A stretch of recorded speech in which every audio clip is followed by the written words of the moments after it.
سلام، وقتتون بخیر دوستای نازنین. امید که جور و صحتمند باشین، در هر گوشه و کنار که هستین در بهترین حالتی ممکن خود قرار داشته باشین. دوستایام، مکتب قل قدر زیبا، خاطراتی که واقعا هیچ وقت از یاد آدم نمیره.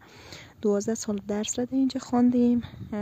دوره مکتب خودتون میدونیم که واقعا خیلی یک دوره زیبا و دوست داشتنی هست که یک خاطره همیشه در ذهن آدم میمونه. و ایام از فضای خود قل قدر زیبا